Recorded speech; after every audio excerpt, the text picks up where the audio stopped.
जय श्री कृष्णा, जय श्री राम, जय गौ माता, जय राधे श्याम। आप देख रहे हैं तुलसी तपोवन यूट्यूब चैनल। और इस वीडियो में हम आपसे चर्चा कर रहे हैं, हम आपको कथा सुनाने के लिए जा रहे हैं पुत्रदा एकादशी मातम। और इस बात को बिल्कुल भी ना भूलिएगा, भ्रूण हत्या जैसे महापातक दूर हो जाते हैं एकादशी का व्रत करने से, एकादशी की कथा सुनने से। 11 की कथा सुनने से तो 1000 गायों के गौदान करने के बराबर फल प्राप्त होता है। इतनी बड़ी महिमा है। ब्रह्म हत्या अपहरणी, भ्रूण हत्या विनाशिनी, वैष्णव स्थान दात्री च महापुण्य फलप्रदा। वैष्णवों के लिए बहुत फल देने वाली एकादशी है। इन अपराधों को समाप्त करने वाली है ये। विष्णु लोक मापनोति शर पापी प्रमुच्यते। भगवान विष्णु का पावन स्थान देने वाली है, सभी पापों को जलाने वाली है ये एकादशी का मातम है। आइए अब हम पुत्रदा एकादशी की व्रत कथा सुनते हैं। और बहुत पुण्य कमाने के लिए इस वीडियो को आगे भेजना ना चूकें, इसको आगे भी भेजें जिससे और भी भक्त लोग इससे लाभान्वित हो सकें। युधिष्ठिर ने कहा था, राजा युधिष्ठिर ने कहा था भगवान कृष्ण को, श्रावण सते पक्षे किम नाम एकादशी भवेत कथयस प्रसादेन ममाग्रे मधुसूदन। भगवान, इससे पिछली एकादशी के बारे में आपने चर्चा की थी जिसको सुन करके बहुत आनंद आया, लेकिन सावन के शुक्ल पक्ष में कौन सी एकादशी है, उसकी महिमा क्या है, उसकी व्रत कथा हम आपसे सुनना चाहते हैं। तो भगवान कृष्ण कहते हैं, श्रवै तो राजन कथाम पाप राम परम यस्सा श्रवण मात्रेण वाजपेय फलम लगे। जो पुत्रदा एकादशी, सावन शुक्ल पक्ष की पुत्रदा एकादशी की कथा सुनेगा, वाजपेय फलम भवेत, उसको वाजपेयी यज्ञ करने का फल प्राप्त हो जाएगा। कथा किस प्रकार से? द्वापर से युगास्य अदुपुरा माहेश्मतीपुरी। द्वापर की बात है, धरती पर एक नगरी थी जिसका नाम था माहेश्मती नगरी, वर्तमान समय में जिसको मंडला कहते हैं। हाँ बिल्कुल, नर्मदा के किनारे वही है।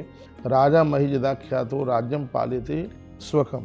यहाँ पर एक अद्भुत बड़ा राजा रहता था और उस राजा का नाम था महिजिद, जो कि प्रजा का पालन करने वाला था, प्रजा को अपने पुत्र, अपनी संतान की तरह समझने वाला ये राजा था महिजिद। लेकिन चिंतमानस तस्यैव कालो बहुतरोगता न प्रातः तो राज्ञा सर्वस्वप्रदम। एक बार राजा इतना चिंतित हो गया क्योंकि बेचारे को संतान नहीं थी, आंख में आंसू आ गए, रो रहा था। वो सोचता था कि पुत्रहीन पुरुष को न तो लोक न परलोक से कुछ सुहाता नहीं है, मेरा उद्धार, मेरा आत्मकल्याण कैसे होगा।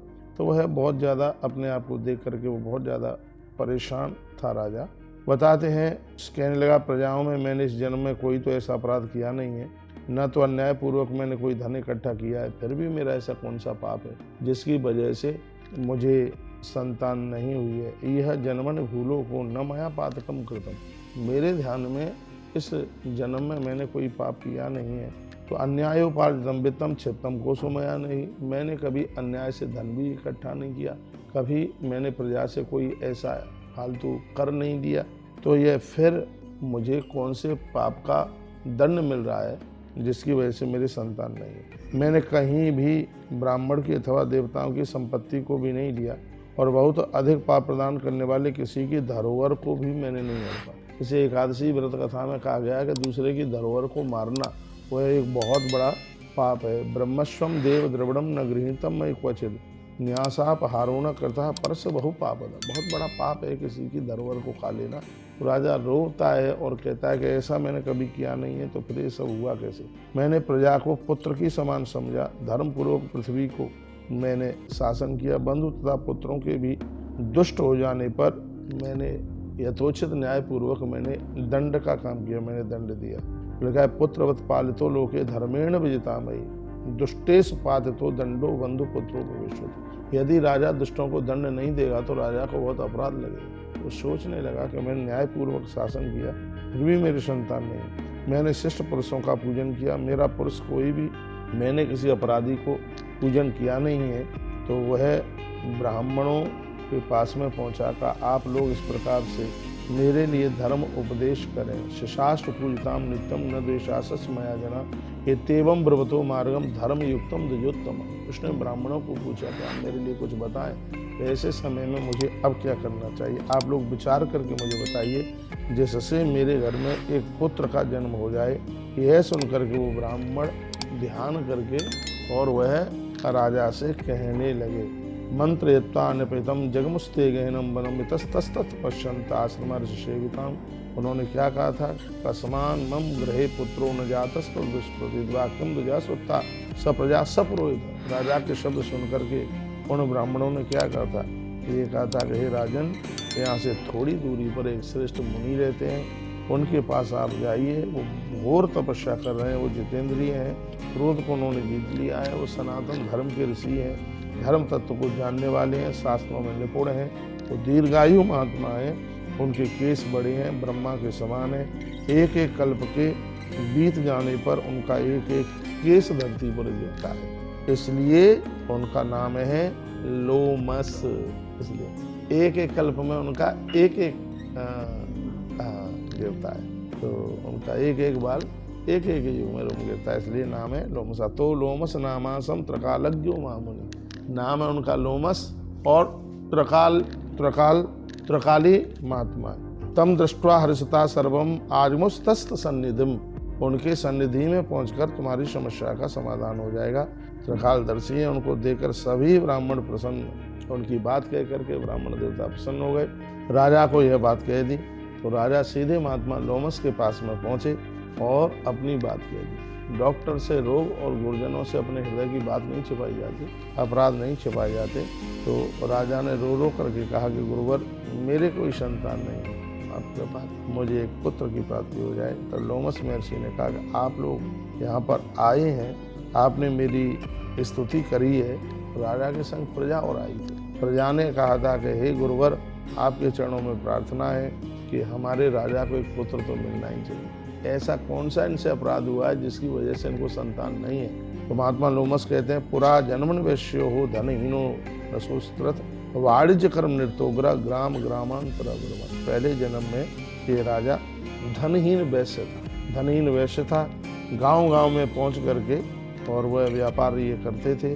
ज्येष्ठ मास के शुक्ल पक्ष में 10वीं तिथि को दोपहर की वेला में ग्राम की सीमा पर इन्होंने मनोहर एक जलाशय को देखा। ज्येष्ठे मासी सिदे पक्षे 10वीं दिवसे तथा मध्य गते भ्रमणो प्राप्ते ग्राम सी अंक शाकुला।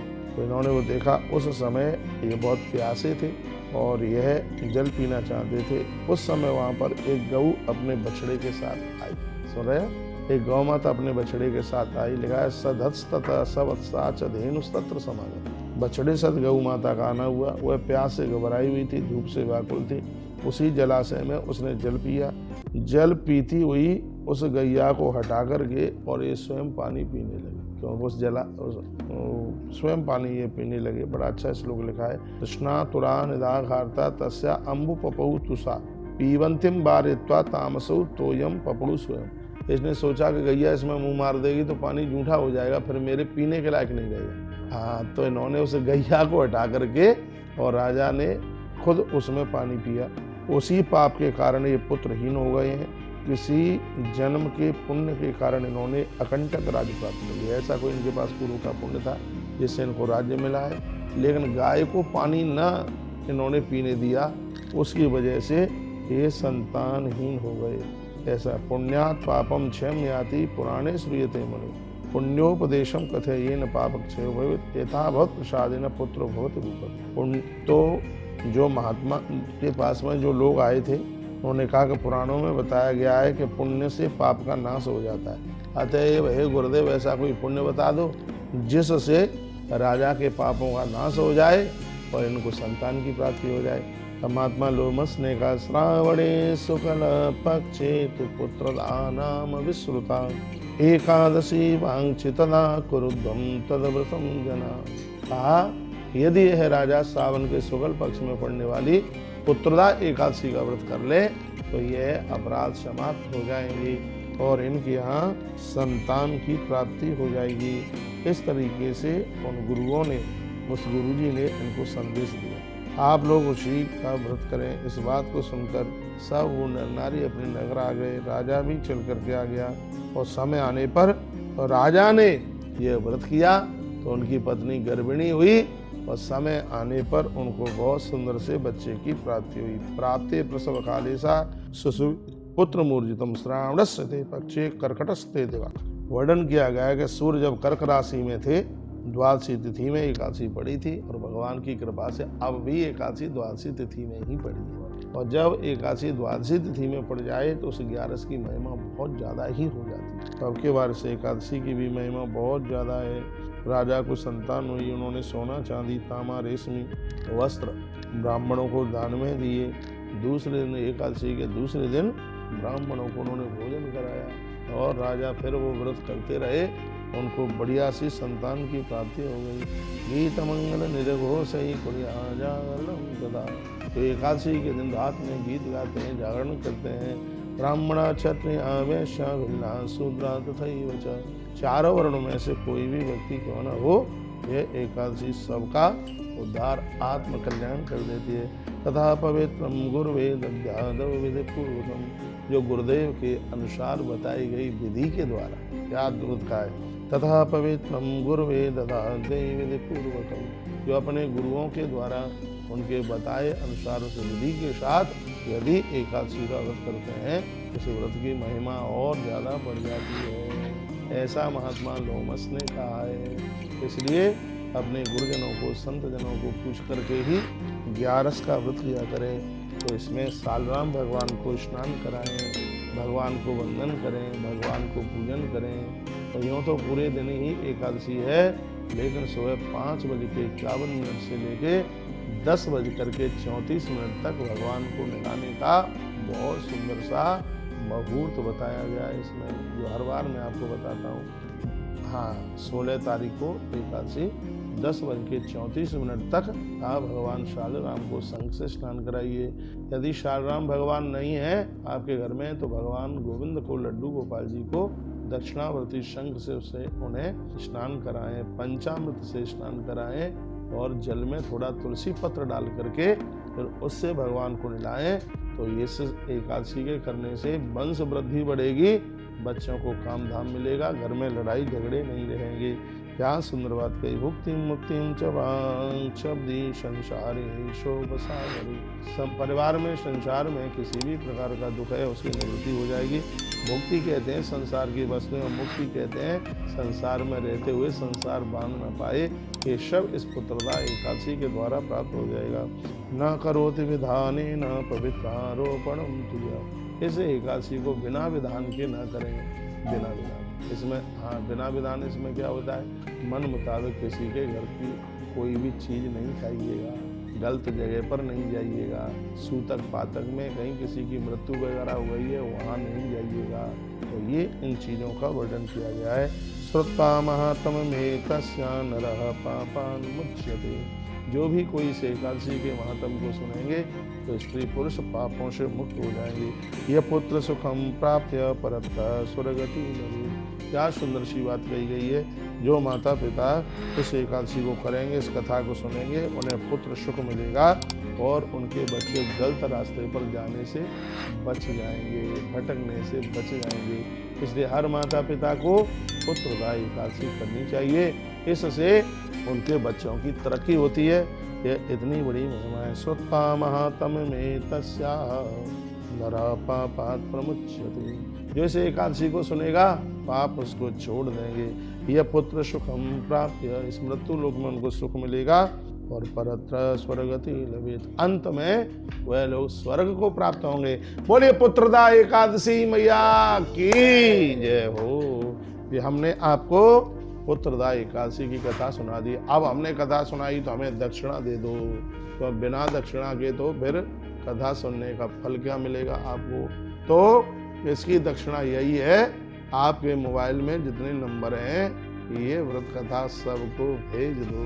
चैनल से पहली बार जुड़े हैं, चैनल को शेयर कर डालो, इससे और भी लोग लाभान्वित हो सकें। बस यही इसकी दक्षिणा है।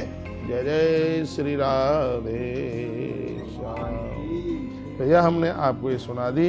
श्रावणे शुक्ल पक्षे तो पुत्रदा नाम विश्वता। सावन शुक्ल पक्ष की एकादशी जो पुत्रदा एकादशी है, हर प्रकार से सबका कल्याण करने वाली है। जय श्री कृष्ण, जय श्री राम, जय गौ माता, जय राधे श्याम।